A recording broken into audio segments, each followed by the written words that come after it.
Assalamualaikum warahmatullahi wabarakatuh. Perkenalkan, nama saya Kromalana Yamin dengan NIM 22002072 dari sesi 067. Baiklah, saya akan membacakan materi tentang kode etik dan sumber nilai aktivitas public relation.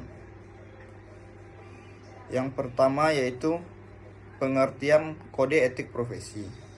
Beberapa pengertian kode etik oleh para ahli, yaitu diantaranya Dr. Sidi Gajabla. Kode etik yaitu salah satu teori yang berkenaan dengan tingkah laku atau perbuatan manusia yang dilihat dari sisi baik dan sisi buruknya sejauh mana bisa ditetapkan oleh akal sehat. Selanjutnya Sumaryono. Kode etik yakni beberapa studi yang berkenaan dengan kebenaran dan ketidakbenaran berdasarkan kodrat manusia yang dinyatakan melalui kehendak manusia dalam bertingkah laku atau berkehendak. Secara umum, kode etik merupakan suatu sistem norma, nilai, aturan profesional tertulis yang secara tegas menyatakan apa yang benar dan apa yang salah, apa yang baik dan apa yang tidak baik. Kode etik juga menyatakan perbuatan apa saja yang harus dilakukan dan perbuatan apa saja yang harus dihindari. Singkatnya, kode etik adalah suatu pola aturan, tata cara, pedoman, dan batasan-batasan ketika melakukan suatu kegiatan atau pekerjaan dengan tujuan untuk meningkatkan kualitas anggota perusahaan. Kode etik biasanya berupa aturan tertulis yang sistematis dengan sengaja dibuat berdasarkan prinsip-prinsip moral yang ada dan ketika dibutuhkan dapat difungsikan sebagaimana mestinya. Profesi adalah suatu pekerjaan yang melaksanakan tugasnya memerlukan aturan menuntut keahlian, menggunakan teknik-teknik ilmiah, serta dedikasi yang tinggi. Keahlian yang diperoleh dari lembaga pendidikan khususnya diperuntukkan untuk itu dengan kurikulum yang dapat dipertanggungjawabkan. Seseorang yang menekuni suatu profesi tertentu disebut profesionalitas. Sedangkan profesional sendiri mempunyai yang mengacu kepada sebuah sebutan orang yang menyandang suatu profesi. Disebutkan tentang penampilan seorang dalam mewujudkan untuk kerja sesuai dengan profesinya. Yang kedua ialah fungsi kode etik dalam kegiatan public relation. Yang pertama yaitu melindungi suatu profesi dari campur tangan pemerintah. Dengan adanya kode etik yang mengatur hubungan antara praktisi humas dengan pihak pemerintah, akan semakin memperjelas tentang apa yang boleh dilakukan dan apa yang tidak boleh dilakukan. Yang kedua yaitu mencegah terjadinya pertentangan internal dalam suatu profesi.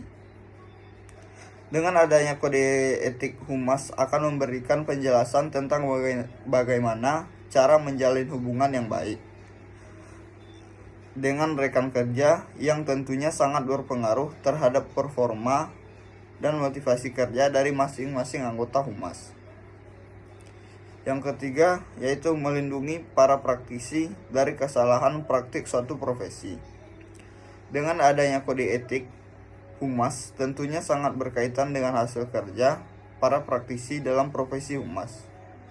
Praktisi humas yang bijaksana tidak akan memberikan kemudahan terhadap penyelewengan, yang mana tindakan tersebut akan berdampak negatif baik terhadap dirinya sendiri maupun terhadap perusahaan. Praktisi humas yang baik, yang taat terhadap kode etik adalah mereka yang meminimalisir sekecil apapun kesalahan dalam bekerja serta menjaga nama baik profesinya. Materi yang ketiga ialah etika dan tanggung jawab profesi dalam public relation. Selain norma moral, manusia harus memperhatikan konsep etika mengikat lingkungan sosialnya. Lingkungan sosial yang dimaksud juga mencakup dunia pekerjaan atau profesi. Di dalamnya etika dan tanggung jawab merupakan bekal utama menepaki jenjang profesi yang lebih tinggi. Belum lagi jika etika dan tanggung jawab merupakan aspek yang dimiliki oleh manusia dengan tingkat moral yang terpuji. Yang pertama yaitu etika profesi. Orientasi utama sebuah profesi adalah menjaga kepentingan masyarakat menggunakan keahlian yang dimiliki. Yang kedua yaitu kode etik profesi. Kode etik profesi merupakan sarana bagi pekerja sebagai seorang profesional. Yang ketiga, tujuan etika profesi. Tujuan pokok dari rumusan etika yang dituangkan dalam kode etik. Yang pertama, standar etika. Yang kedua, standar etika membangun tenaga ahli. Yang ketiga, standar etika memberikan profesi menjaga reputasi. Yang keempat, standar etika mencerminkan pengharapan moral dan komunitas. Yang keempat ialah etika profesi public relation. Sebagai seorang profesional praktisi public relation harus memegang teguh etika yang melekat. Materi yang keempat adalah aturan dan etika dalam praktik public relation. Yang pertama, kode etik public relation dalam Indonesia. Dijawali oleh Pancasila, merupakan Undang-Undang 1945 sebagai landasan tata kehidupan nasional.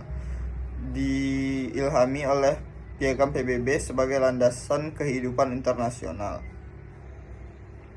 Yang kedua, kode etik Asosiasi Perusahaan Public Relation Indonesia. Selain kode etik public relation menurut Perhumas, berikut ini terdapat kode etik yang dijabarkan oleh APRI.